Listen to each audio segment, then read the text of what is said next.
1. Fragments of silicon, moving fast to keep up with the future.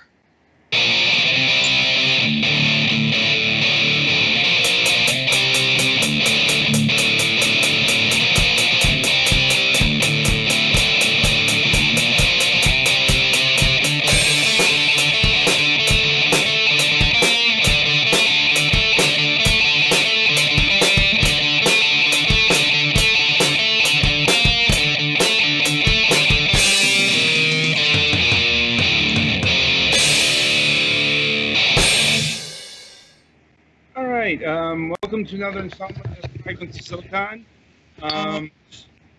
So we're doing a bit of a format change this week because one of our guests can only be here for a limited amount of time. So we are going right into the interview.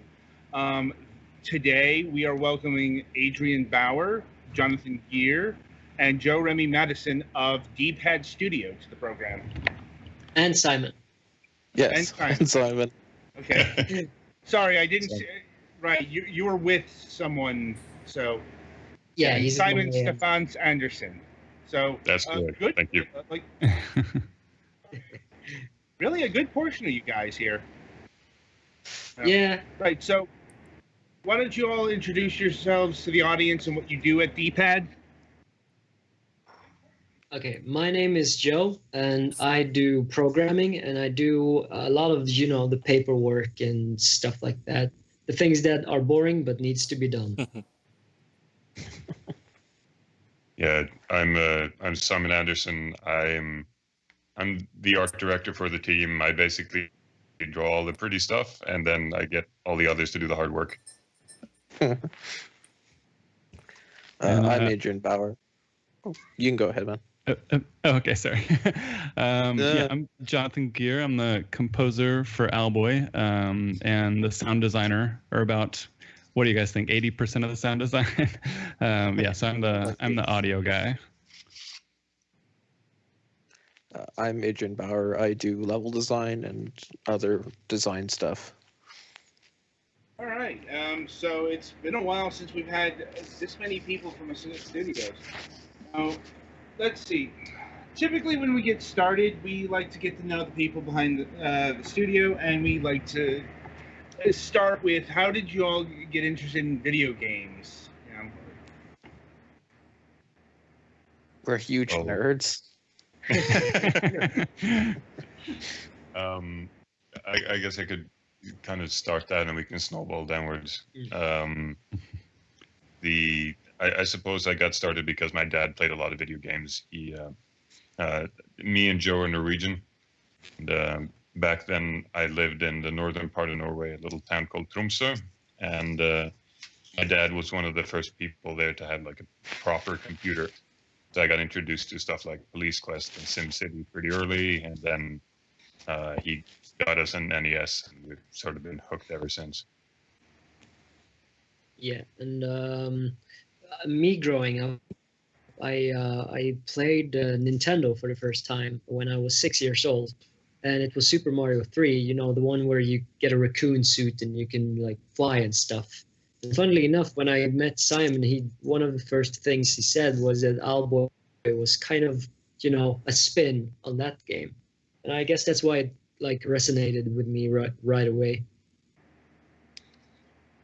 And Simon, that was interesting. I didn't know your dad was actually so into video games. From what little like experience I had with him, like in person at the wedding, I wasn't getting strong like I'm a super gamer vibe from him. Oh no. That's awesome. In fact, that's kind of been a big thing that just when 3D came out, he just gave up on that whole thing. Yeah. So he hasn't played games. Yeah, my dad and stepmom played games, but yeah, they only played like the really old stuff. Like they would play the original Super Mario Brothers, and so that's when I got into it with like the original Super Mario Brothers. And my stepmom was like a Tetris fiend, like all the Tetrises, like Tetris 2, Tetris Attack, like all the Tetrises. So we had a lot of Tetris tournaments. Yeah, Was she at AGDQ? Was she what? Was she at AGDQ? An AGDQ?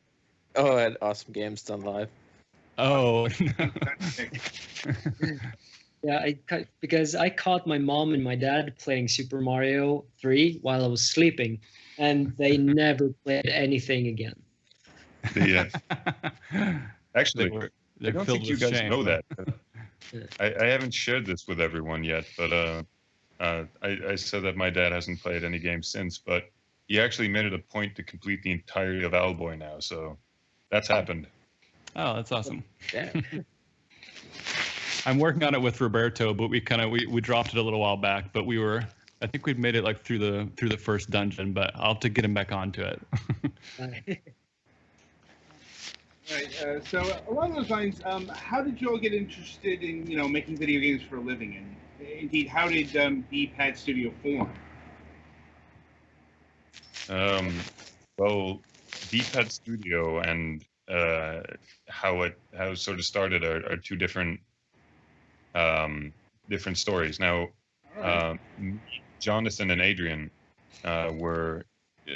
I kind of came in a little later than that, but they were working on a project called Rhapsody, which was sort of like a Chrono Trigger-esque RPG thing, and they needed a new artist. I guess Adrian fall off of that.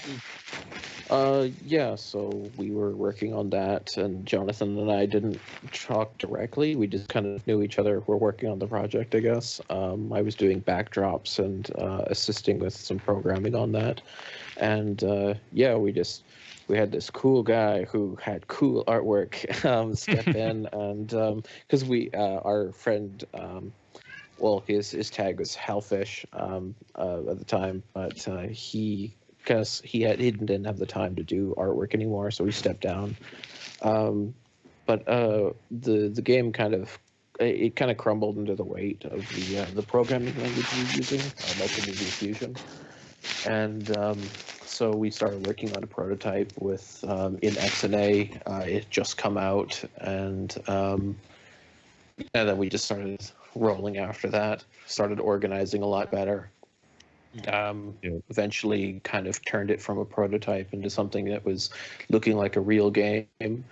We had our initial programmer, Blake. He dropped off to just go pursue other jobs in the industry, and then Joe and then Henrik, who isn't here, joined in, and yeah, we just kind of kept going after that. We just kind of cemented in and just kept working.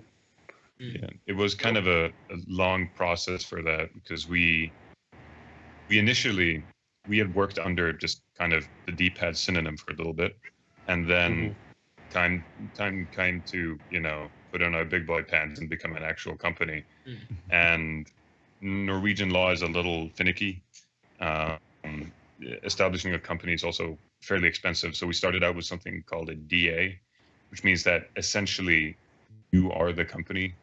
Just all your accounts and everything, and that's kind of a scary way to run something. Oh yeah. So for a little bit, we were like messing with paperwork and trying all of that to get that to work, and eventually we got enough funding to start, a company for real. So I guess the story of DPad started. What is it now? Like 5 years ago? Yeah, the company was made in 2009. Yeah. Yeah. But we've been using the name quite a long time before that. Yeah. Right. That's not uncommon with indie developers. Like, even before they go, like become an actual company or anything, they might use a name. Yeah, and we kind of we had to at the point, because Norway is kind of special in that it actually gives government funding to games that are promising. And in order to get that grant, which we really needed, we had to create a real company, and that's when we just buckled and started, thinking about the pro stuff. Yeah, but it's also, there's very specific companies that you need. So you need kind of a high-profile thing in order to get that type of funding, and for someone that started out as complete amateurs, and we're kind of at the time, that was a fairly big undertaking. So I'm happy we actually got past that threshold. Yeah, and we're still amateurs. It's good to stay humble. Yeah.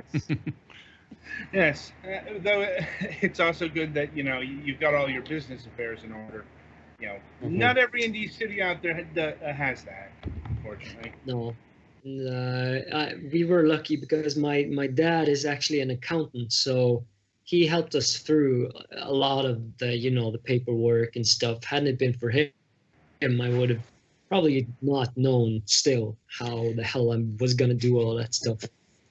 Yeah. We've been kind of fortunate that we've kept everything very centralized on ourselves. It's fairly common that somewhere mid-development that you start to branch out and sign a lot of deals with a lot of people because you don't have the expertise yourself. But we've made a point to learn how to do things ourselves. So on that sense, it's been less of a risk for the project to fail, because if something went wrong, you're not screwing over dozens and dozens of side contractors and deals that you have to live up to. Yeah, it's like really tempting to accept the deal that they're wafting in front of your face, saying that they'll handle the business side and the paperwork and stuff. But if we had signed off on a deal like that, we would have never learned anything from it. And we are aiming to stay in the game for a long time, so we kind of had to go through all of the pain. Well, it sounds like that was the best option. I mean, like, not every indie studio does that. They go through publishers, and not just like the EAs of the world. There are numerous indie publishers out there. Yeah. But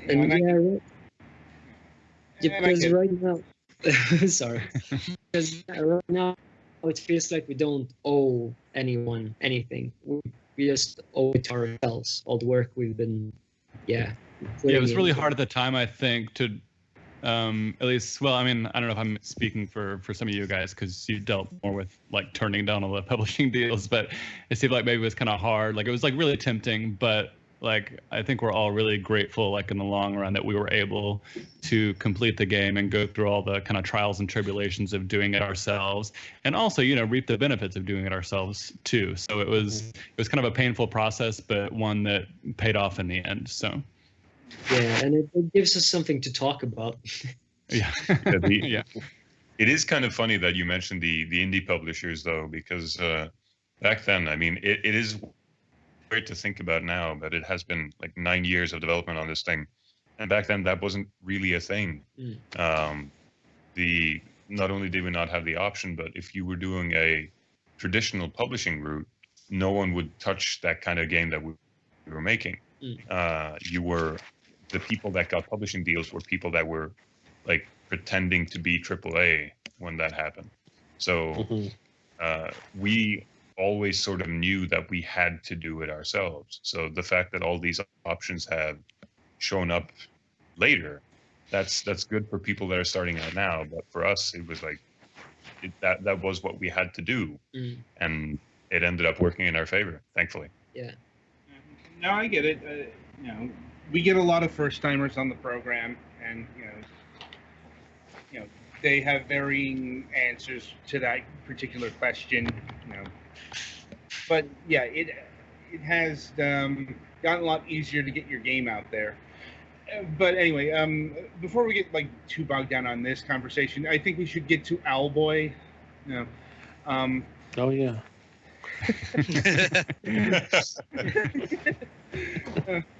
Anyway, so how did this game first come about as an idea? I guess that's mine, my cue. It was I was in 3D art class some 9 years ago, and the Wii had just been announced, and there was going to be this big revolution in 3D gaming, and it was going to be great. But I had I'd been teaching myself how to do pixel art for quite some time, and I was kind of sad that that area felt like it was dying, and that it was not something that was speculative, sort of this outdated concept. So the idea was to figure out a project that could.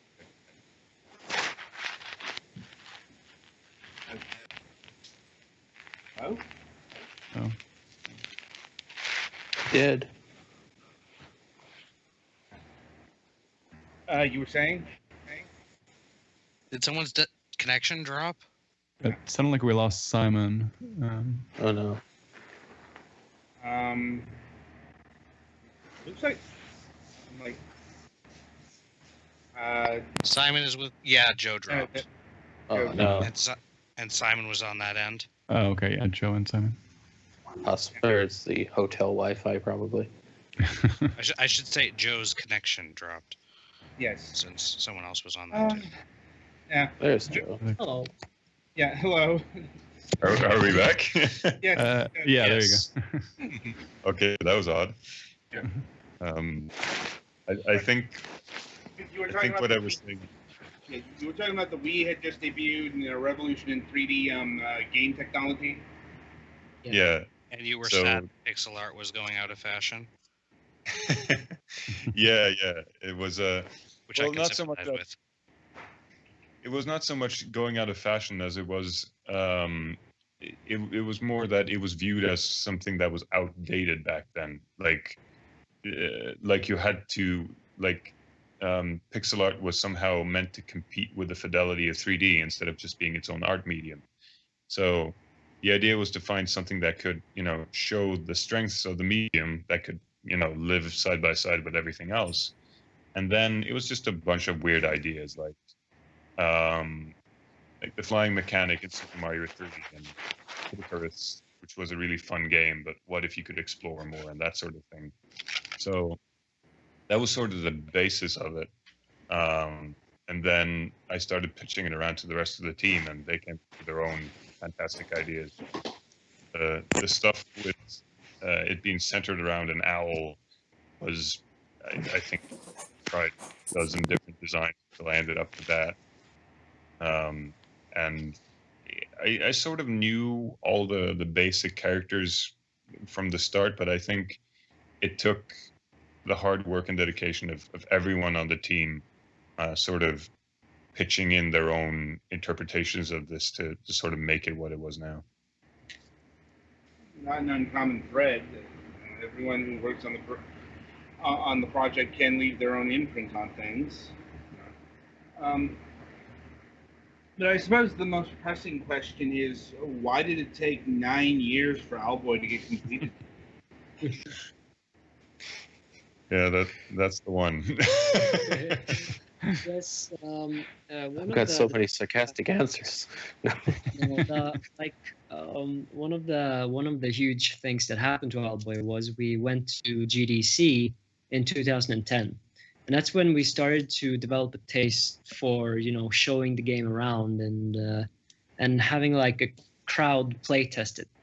And every time we would go out, we were at PAX, we were at South by Southwest, and all of the conferences where we could show off the game, we would return with a huge notebook with stuff that we wanted to change based on players' feedback.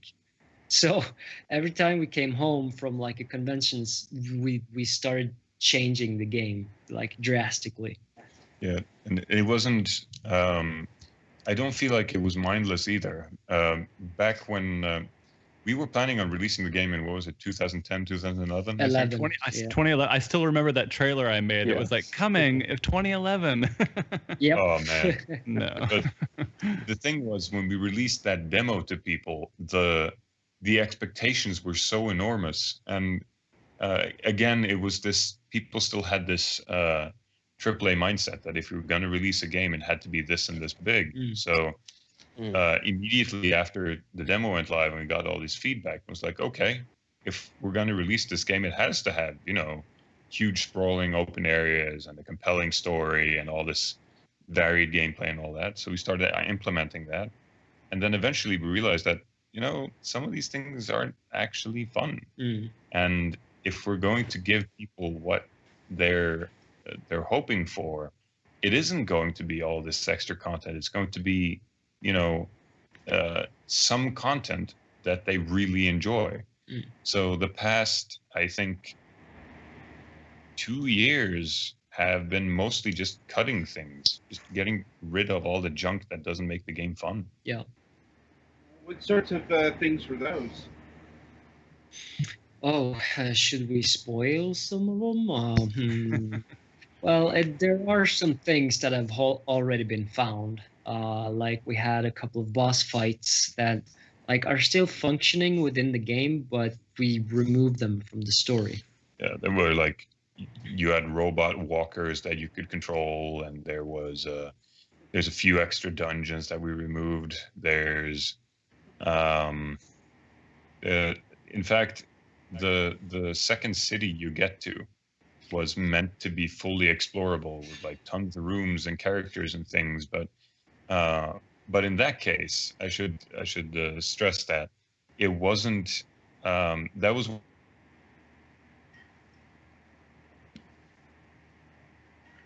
it drop again?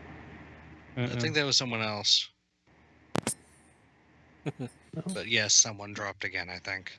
Okay, well, I guess I'll kind of continue on with that. I mean, we had a lot of stuff, but I mean, there comes a point where you see kind of like, well, it's here. Is it fluff? Is it any good? Is it actually contributing anything to like the world?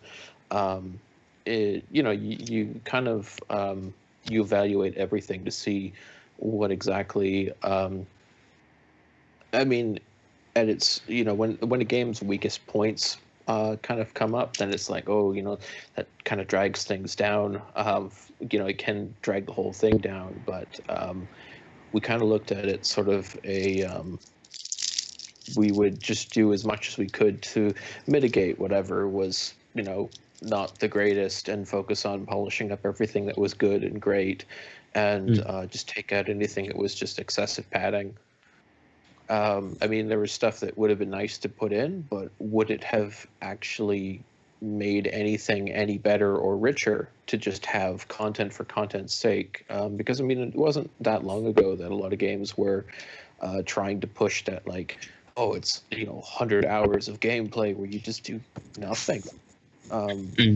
Just, like, so you could have that bullet point on your marketing and so on, and I think a lot of people kind of got sucked up into it and started believing, oh yeah, we just need a lot of things for the sake of having a lot of things, instead of having a more focused, well-crafted, or at least a lovingly crafted set of things that mattered.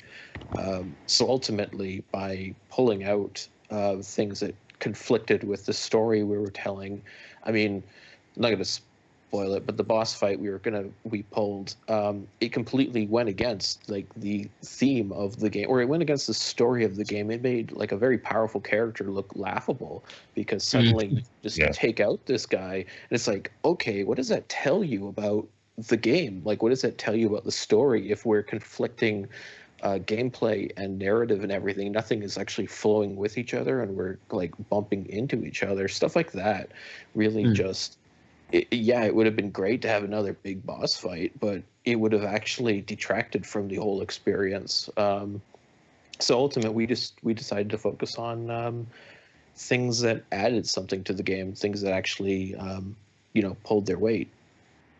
There was a little anecdote that I wanted to share there. I remember we were at PAX, and I don't want this to sound too negative, because that's not the intention of this. But No Man's Sky had just come out, and you had a lot of people that were frustrated that there wasn't enough content, and that's okay. That's just people's preferences. But the response that ended up happening when people were talking to us, they were genuinely thanking us for the game being possible to finish. That they wouldn't have to sit up all night for days and days so they could review the thing and share it with other people. They were really happy that it was like a concise and complete package. And if you had told me that like maybe 5 years ago, I would think you were insane, because that's just not how things work. No, and like we were also planning to have a lot of stuff like that in OwlBoy. Like we we talked about, you know, crafting and stuff, because Minecraft was big, it got big as we made the game, and yeah, you know, constructing buildings and blah blah blah. But in the end, we figured that let's not do that because, like Adrian said, it's unnecessary padding. It's only for a selling point. So we have, of course, a lot of like potential customers that say that, oh, this game looks too short, and I've heard it's really short, so I don't want to play it. But 10 hours is really short.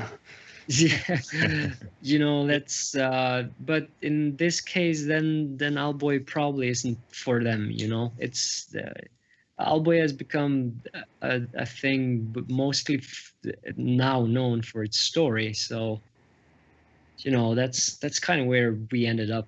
Yeah, you make a game for the people that want that kind of game. So it works.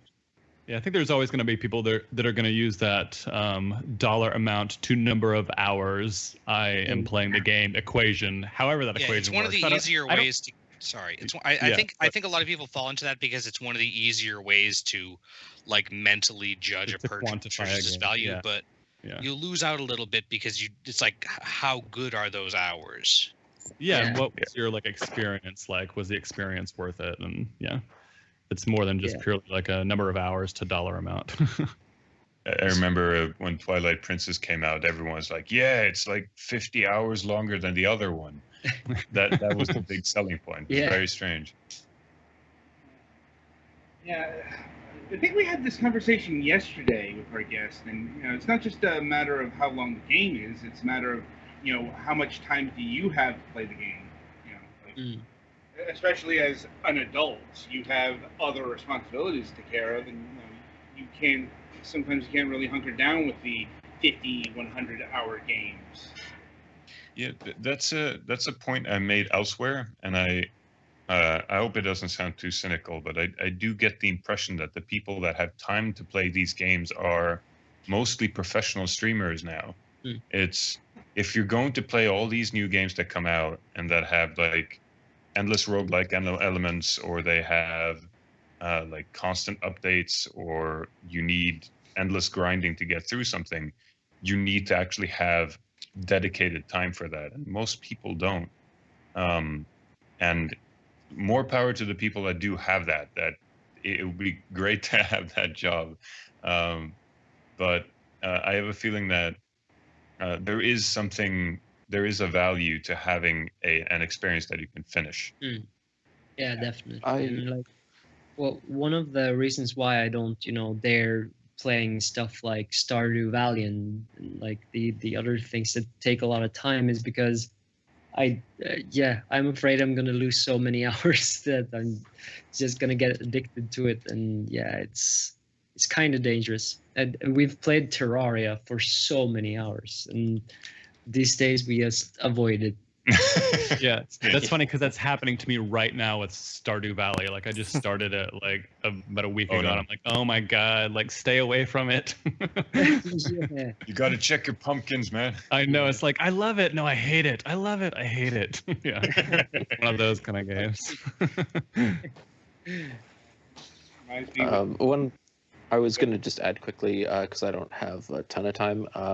But one of the things about like the time and enjoyment you get out of a game, something that we tried to focus on was just making sure that the story and the game was always kind of like helping you or pushing you forward, and not trying to make it like super easy or anything, but just trying to make it so you were always encouraged to keep going and try and finish it, you know, in a couple sittings or something. And that kind of reflects on like our own free time and our own just abilities to play games and enjoy them. Is that there's so many games that you pick up and you go, yeah, this is great. You play it for like an hour, maybe two, like an evening, and it's like, I got so much shit to do with my busy adult life, and sometimes you just never get back to it. And it sucks because you always see it there. I guess kind of like, I really need to play this, but I don't have the time to invest in the thing, or it's been a while, or so on. And or maybe that section was like too difficult or too much of a like with just a quick aside, like Dark Souls is like, I would have loved games like Dark Souls when I was in high school, and I could just burn endless hours, but can't. And it's just like, I really like these games, but and so a lot of that kind of came through in the game we made. Uh-oh. Oh, they're back. Yeah, Joe's connection keeps blinking. I know. Hello. Hello. Yeah, certainly understand that from our perspective. Like, we play a lot of games. We review them. We do interviews and stuff, and it's a hassle finding time for everything. Mm-hmm. Like, but anyway, this is a question for Jonathan in particular. How did you come up with the soundtrack for OwlBoy? Well, it's been a long process, like just everything else with the game. When I remember when I first started out, and we had some kind of art of like just the main hub area in Valley, I had come up with some theme that was a lot more ambient than the main theme that's there now. And it was nice, but I think we decided, together that we needed something with just like a really catchy melody, at least for the main theme, that would really stick in people's ear. And so then I came up with the main OwlBoy theme that plays in Belly and that plays a slower version in the main title screen, and that kind of pops up other places throughout the game. And back then, when I first started, I hadn't completely decided on the overall direction for the game, and so I did have more of this chip tune sound for that track, which I like a lot. And then I started doing, as the game progressed and development progressed, I started going toward, honestly, what's more my comfort zone, doing this like more kind of lush, adventurous, orchestral kind of stuff, which worked really well, and I thought represented like the emotion, like in Simon's pixel art, really well, through this kind of romantic orchestral music. And then so I was debating whether I wanted to go back and change that original, more chiptune sounding piece that I did for Veli. But I kind of liked it because it gives you that nod back to like the classic games, and then the score kind of takes off from there as you progress through the game. So. Yeah, and Jonathan's music was like, it kind of evolved the game, especially for me, because I sat and listened to his music like 24 hours a day working on the game. So, even the levels that we added.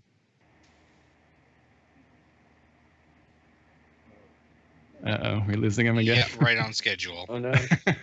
Oh, dear. Oh. Oh, it looks like he's coming back. The things you added? Yeah, we added levels because Jonathan's music was so inspiring that, once he made a track, we discussed, okay, where can we fit this in the game? And we couldn't, so we added areas instead. Yeah, I remember specifically the theme from Mesos, which is this big snowbound area.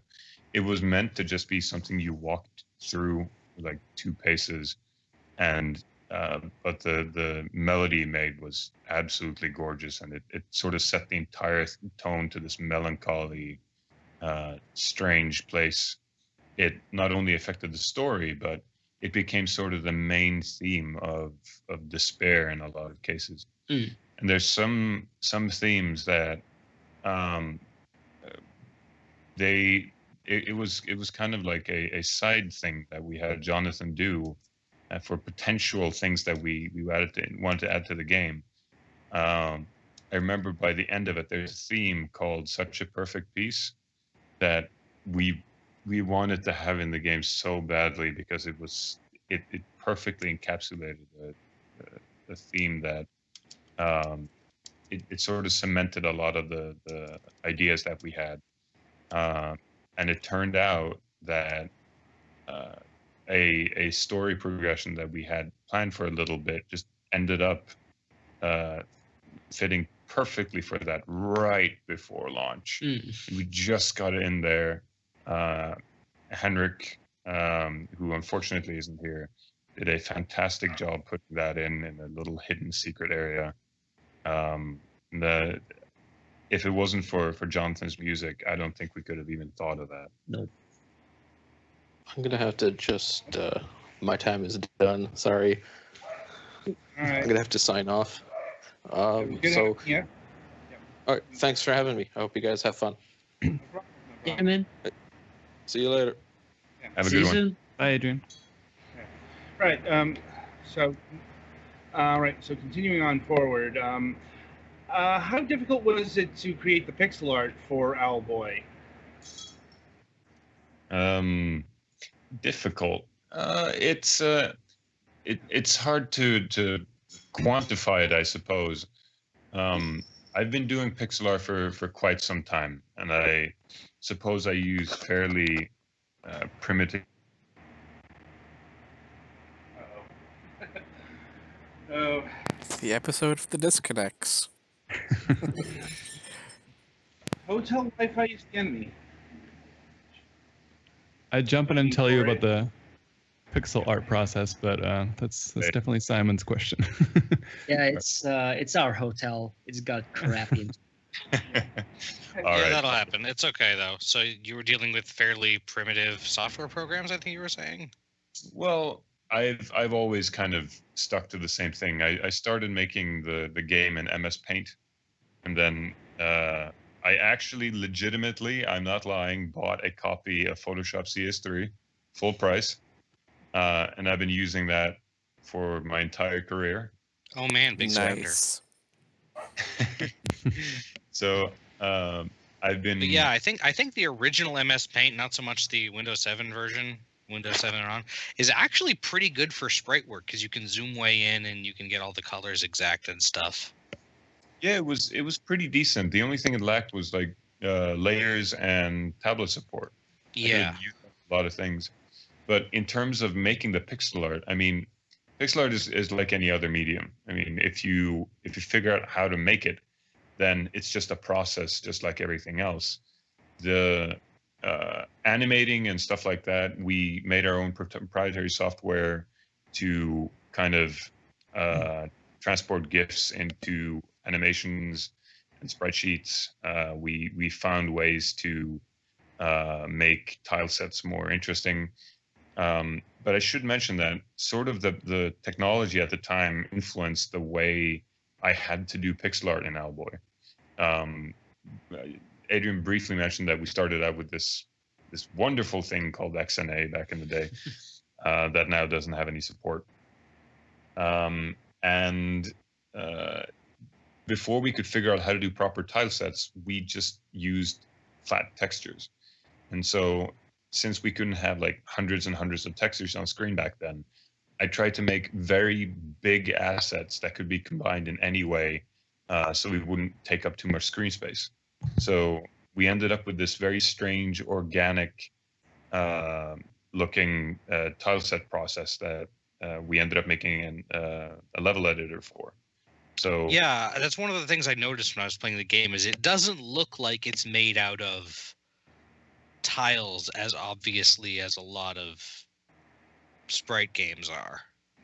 Yeah, and I don't necessarily have a problem with tile sets, though it has tile sets have the advantage of showing you exactly where things are, like platforms and that sort of thing. But the fact that we used assets rather than tile sets meant that we could be a lot more creative with where things were. I remember Adrian made some really elaborate rock formations and things that I had never planned for because he could just rotate and place things however he wanted. So I think the main challenge with the pixel art was just to develop it as I got better, because I mean it's been 9 years and I've accumulated some skills, and in that time the main character sprite I think is the oldest thing that I haven't had the option to update. but I try to compensate by just making the animations better. Was there ever a desire to go retro with the graphics? Now, so many other pixel art games do. So, hey guys, I'm gonna have to. Sorry, Simon. I'm gonna have to sign off too. Thank you so much for having me on the show. No problem. No problem. Okay, have fun, you guys. Cool. later, Jonathan. See you. Bye. Anyway, So, if there was a desire for us to go retro, style it like an NES game, a Super NES game, C64, what have you. well, there's kind of a mix there. So, at one point we made a little demo for a NES version that was meant to be played within the game. So, I suppose That would have been fun.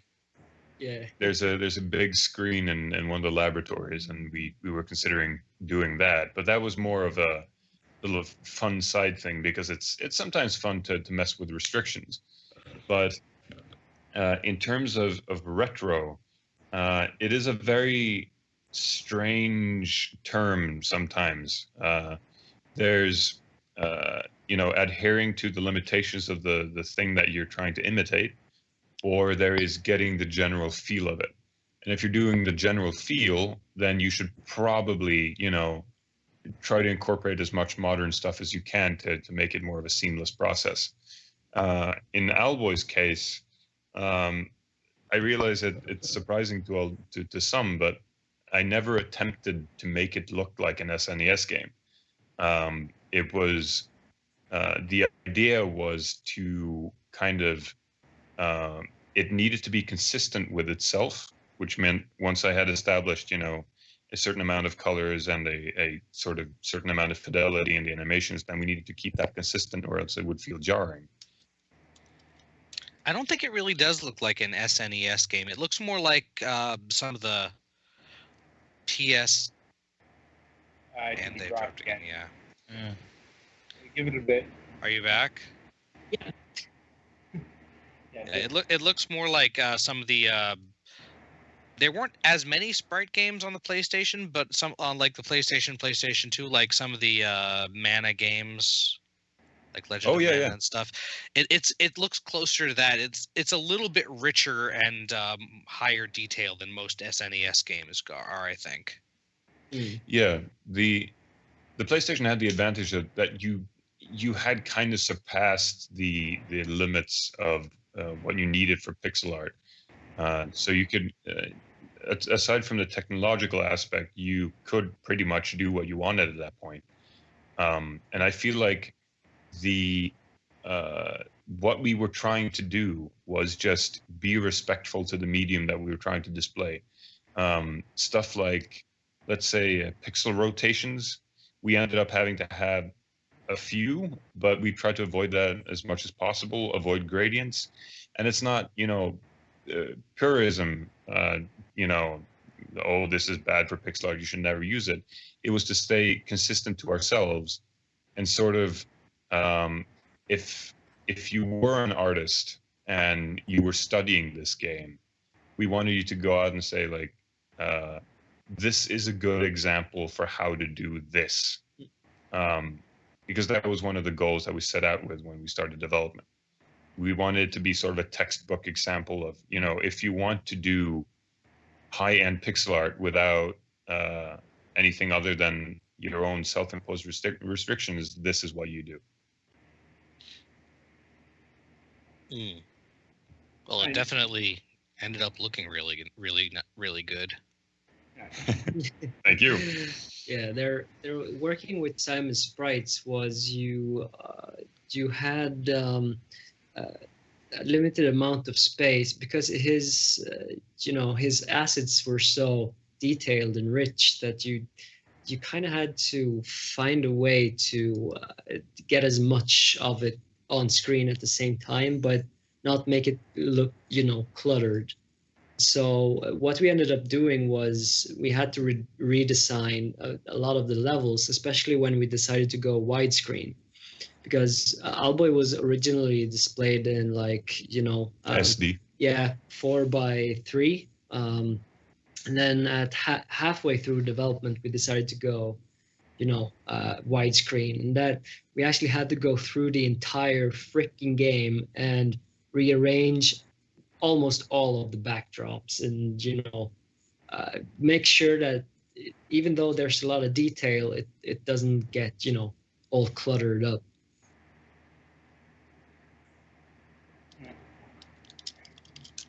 Right. So shifting focus a bit, how did the story of the game come into focus? So the interesting thing about the story is it wasn't really a focus from the very start.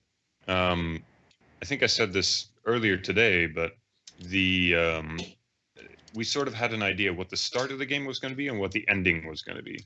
It was at least a rough idea, but all that stuff in the middle, we basically ended up doing a lot of gameplay tests just to figure out what is it you're going to actually be doing in the game, what is fun, what is the core gameplay, and we did that for a number of years, I think. And then we started to interpret what these elements meant. What are the character traits?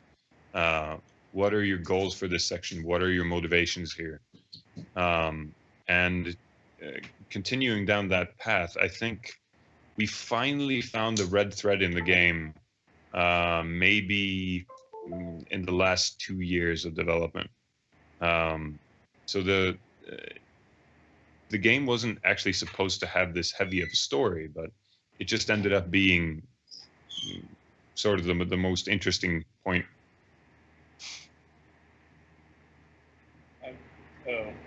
Drop again? Are we still there? Oh, yeah. Yes. Yeah. Anyway, you were saying? Oh, where did I drop off? Not quite sure, actually. Alex, what was the last thing you remember him saying? I had my earphones off for a second. Sorry. You were. Yeah. All right. So.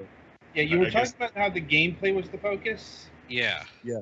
The gameplay was what we initially were working on, and then as we sort of continued development, we sort of found the main themes of the game as we continued.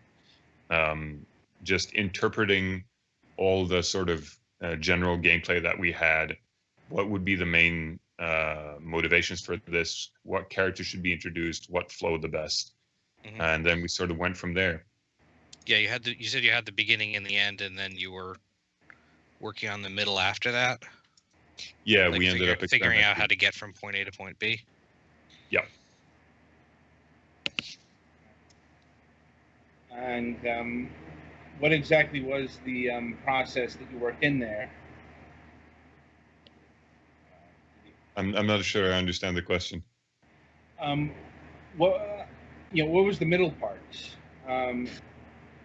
So, part of the main theme of the game that we knew already was it was supposed to be about how very dangerous things used by people that don't understand them can lead to difficult things. And we wanted the ending to have sort of a sympathetic antagonist, and sort of an intrigue about whether or not this person was a bad guy. So that was what we started out with. Then through the middle of the game, I mean, we needed something to connect all the different dungeons and what you were doing and how why you were doing the fights you were doing in the first place. We had some vague story connecting them, but it wasn't really that thought out. And then eventually, as we played through it, as we made gameplay changes to make things work, we sort of discovered that the main theme of the game was friendship. That it was about Otis, the main character, struggling with friendship, that all the characters you were carrying with you were your friends, and they had themselves had problems fitting in in the different areas they were. The antagonists and the problems they faced had similar themes to that, and it was sort of it all vaguely pointed in that direction when we realized it, and all we had to do was kind of nudge it in that direction. That makes sense. It's certainly kind of how he deals with, because at the beginning it's set up that Otis has not had a very friend-filled life except for Getty, and then you meet other people that you can kind of rely on in different ways. And I think the expressiveness of the art really helps get that across, I think, too, even aside from the stuff you do. Yeah, that was also a design decision that we decided on. Was initially we were considering doing stuff like portraits to kind of get you closer up to the characters and get more expressiveness out. But we realized that kind of drags you out. You don't really look at the backgrounds. You don't really feel like you're present. You're just looking at a face and reading a text box. Whereas the way we did it, all the expressions and everything happens on the character. All the text is located in the space that you're in. Of course, that meant that it took a lot more work, but I feel like the results were better. Yeah. Well, and I said this in the review that this is a character where this is a game where the main character is mute, not just as a mechanic of the game, but actually for story reasons, and yet he still manages to be more expressive than a lot of characters that aren't mute in their games. Yeah, that kind of fits because we rewrote a lot of the intro sequences and stuff in order to get those expressions across, because at one point we really wanted to nail down the fact that Otis actually is mute, and I specifically remember that adding that dream sequence in the beginning was where we really could tell that Otis is kind of disabled. Yeah, that's another thing that people seem to comment a lot on, and I just want to make sure that everyone knows that the point about him being mute was never sort of a tongue-in-cheek thing about silent protagonists or anything. It was, we always had the plan that he was supposed to be genuinely disabled and didn't have the ability to. It was sort of a point for us to point that out, but it always felt important that we pointed it out in a way that never felt too overbearing or condescending. We needed to make sure that this wasn't the game about a guy being mute, but it was certainly something he struggled with, because it's a difficult barrier to balance. You don't want to get too preachy about these sort of things, but you also don't want to leave out that fact, because then it seems like you just added it in there for fun.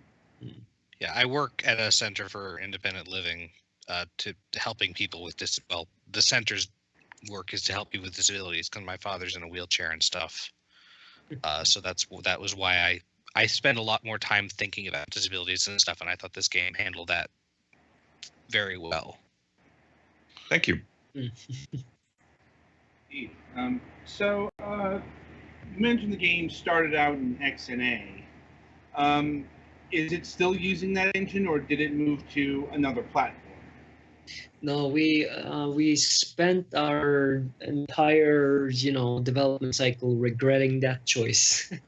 So yeah, no, we never jumped over to anything else. We looked at Unity, of course, when Unity got popular, but I don't know.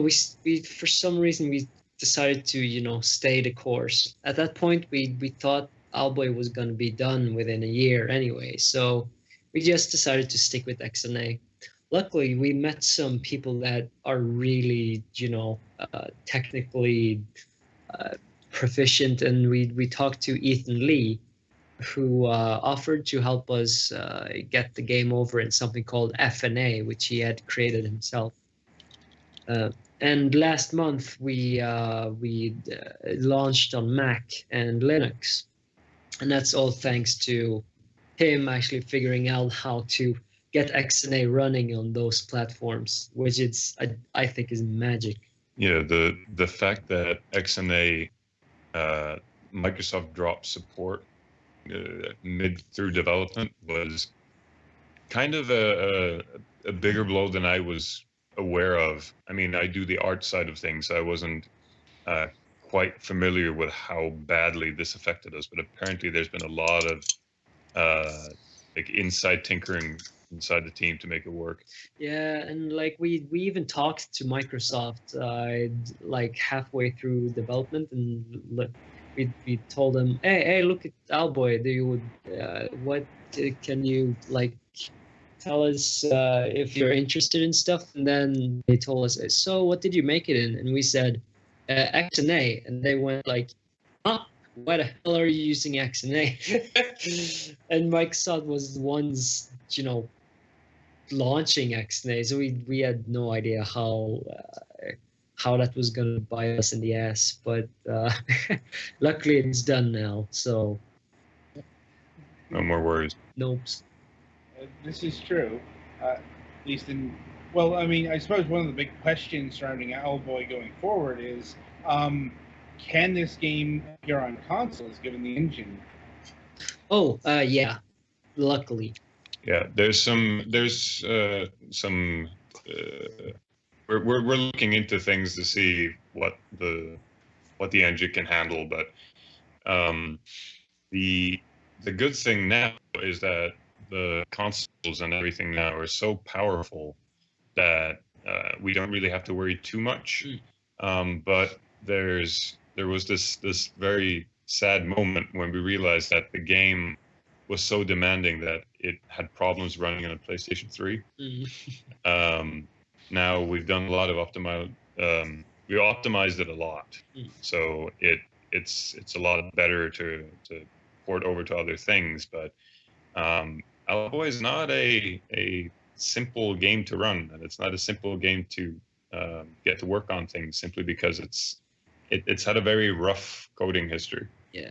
But thankfully, there's a lot of people with a lot of experience. Like there are major games out there using XNA. I think Terraria, for one, was made in XNA. I think Bastion was, and they still made it on console. So luckily, there's options.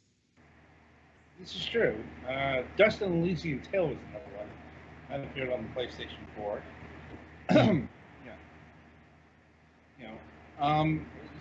Though giving the power considerations, would that put it out of contention for the Nintendo Switch? No. I think the two platforms that we get requests for that the 3 platforms we get requests for that we just have to say this isn't going to happen. 3DS, simply because it's the dual screens and the resizing would be difficult. I don't think Vita is happening, unfortunately. I realize a lot of people are pushing us for that, but it's just that would be a nightmare. And please stop asking us to put it on smartphones. It's just we can't do it. It's just not going to happen. Yeah, people probably look at it and see that it's sprite stuff and think that it should be easy to run, but it's a little bit different when you're dealing with a lot of high detail stuff and that's had a lot as much different work in different directions on it as you have. But I think it would do really well if it was on the Switch and probably some of the other things. I'm a little bit disappointed it couldn't be on the 3DS, but I'm also not actually surprised at that. No. Yeah, no, trust me, we've looked into a lot of different venues for this game. We have a lot of things in the pipeline. It's just some things, it turns out that it's not feasible. And while I think most of us here recognize that, it's very frustrating that most people do not have an understanding of how much work and resources you have to put into just doing one port. These are not easy things, even for big companies that have established pipelines for this sort of thing, porting is not an easy process. And when you're running a team of 5 people, it sounds like the easiest thing in the world to just launch on Xbox One, the PlayStation 4, and the Switch, and Mac and Linux, and all of these at the same time. It just makes business sense. But that's not how it works. All of that is tons of work. Yeah, like we've seen that be the downfall of more than one Kickstarter project where they had, and we'll also launch it on this platform at the same time as stretch goals, and too many of those got met. Yeah, and like even Unity games that proclaim that you can port to Xbox and PlayStation with the touch of a button, but you can't. There's I know of one group of people who spent an entire year, porting from Unity from I think it was from PlayStation 3 to PlayStation 4, just because there was such a huge difference in how the Unity handled those platforms. Yeah, it's also a very different ecosystem. If you launch on one console versus another, you have to do a very different business strategy, and you have to know very different people. Yeah. So I suppose I can close that question by saying that we're looking into things, but these things take time, unfortunately. Yeah, it's one of those things that in our experience,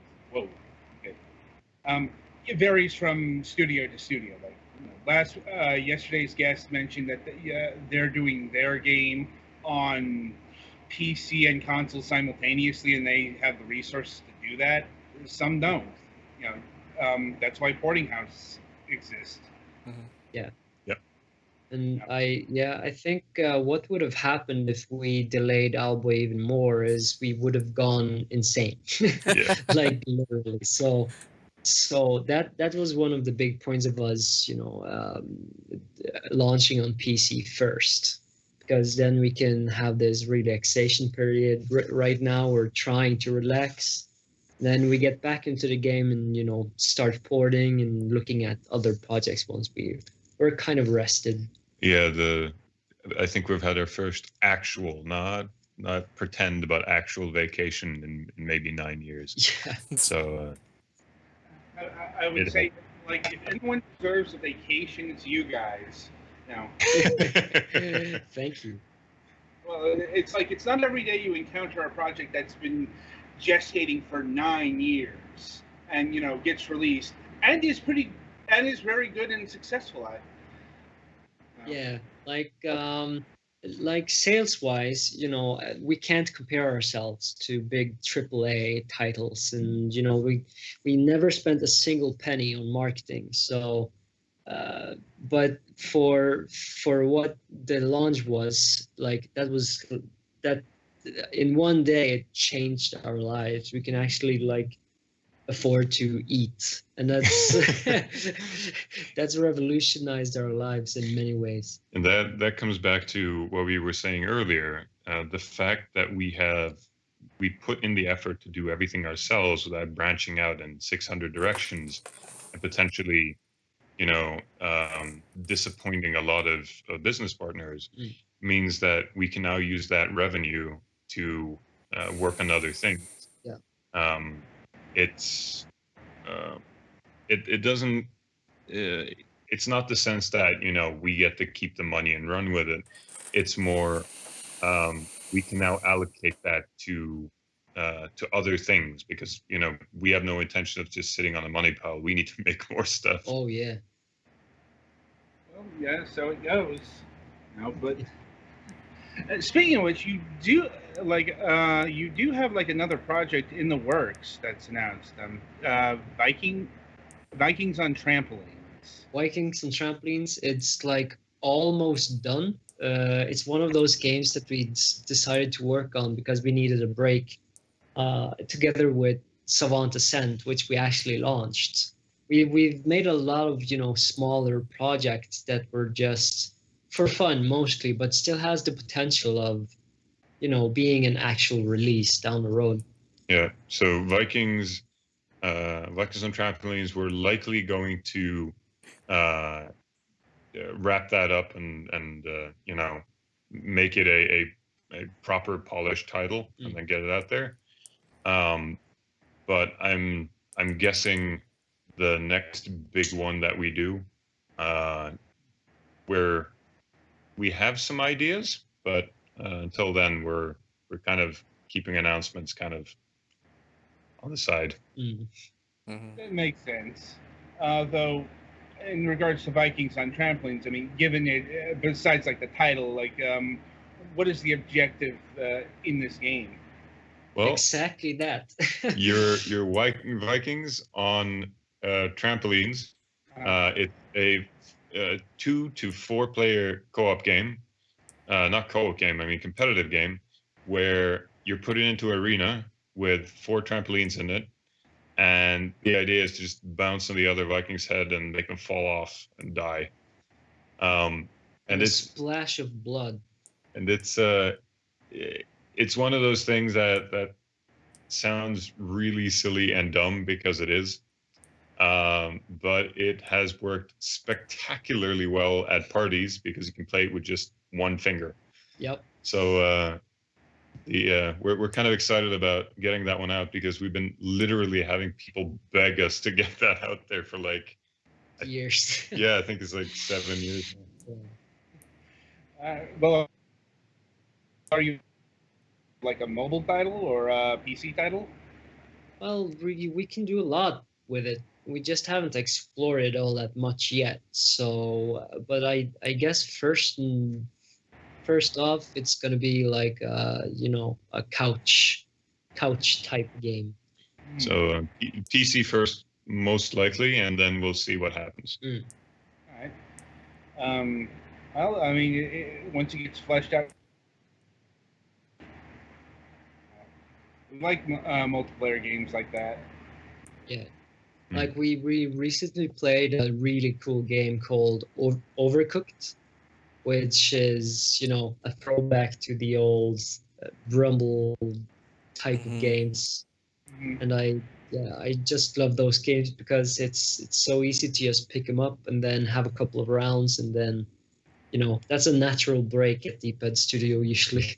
Yeah, we've actually made a lot of projects that were just, well, I want to play something small and dumb for a bit. Let's just make it ourselves so we know what we're getting. Not the worst philosophy in the world. No. All right. I think we're about done here. I'll check to see if my colleagues have any last questions for you. Cool. I was just wondering about when you said you were porting the game. Are you doing that in-house or? No. Okay, because No. the way it sounded like to me is like you were trying to in-house where it's like, God rest your souls. Yeah, it is. That's yeah, no, because I think our time is better spent, you know, making new stuff. And even though it's tempting to learn how to, you know, get stuff over on console, now that we can afford to get, you know, external people to help us, that's what we're gonna do, because like I said before, we need that vacation and we need to start making new stuff. Yeah, there's I think I should stipulate by saying that we don't like giving stuff to people that is, you know, the creative side.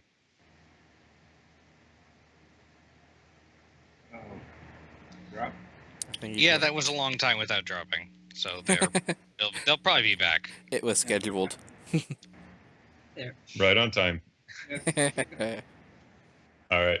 Let me see if I can pick up where I left off. So I feel like I should stipulate that the creative stuff, like actually making things, making the games and communicating with the fans, we really like to get, you know, hands-on with that because I feel like there's a value to that.